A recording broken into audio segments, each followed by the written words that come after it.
Soundings presents an unabridged recording of Mr. Pottermack's Oversight, written by R. Austin Freeman and read by John Telfer. The moral right of the author has been asserted. This performance is owned by Soundings. Introduction.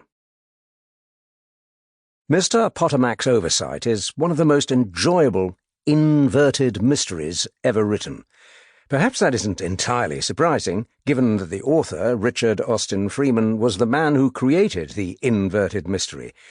This is a form of detective fiction that has entertained readers for more than a century, as well as appealing to television viewers of such series as Columbo and, more recently, Rian Johnson's Poker Face. The novel begins with a prologue in which an escaped prisoner manages to elude the pursuing warders. The main narrative, set years later, begins with a discovery made by an amiable man called Marcus Pottermack. He comes across a sundial which takes his fancy, and having bought it, decides to install it in his garden to cover an open and potentially dangerous well. Pottermack is visited at home by a woman called Mrs. Bellard, with whom he is on very good terms. The pair are curiously alike in one respect. They both looked older to the casual stranger than they appeared on closer inspection. There is also something else, something really rather odd. Each of the two cronies seemed to have a way of furtively examining the other.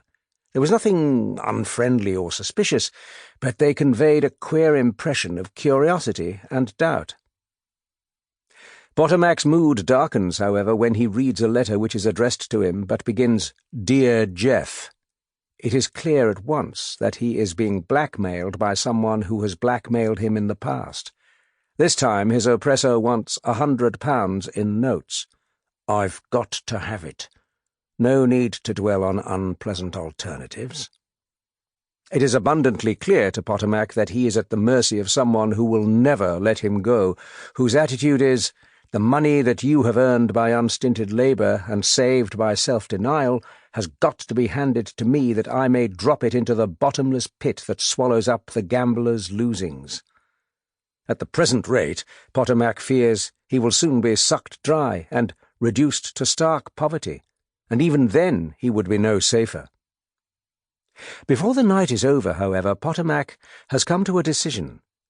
All the anxiety and bewilderment had passed out of his face. He had the calm of a man who has made up his mind. So ends the first chapter, and the scene is set for a... Sample complete. Ready to continue?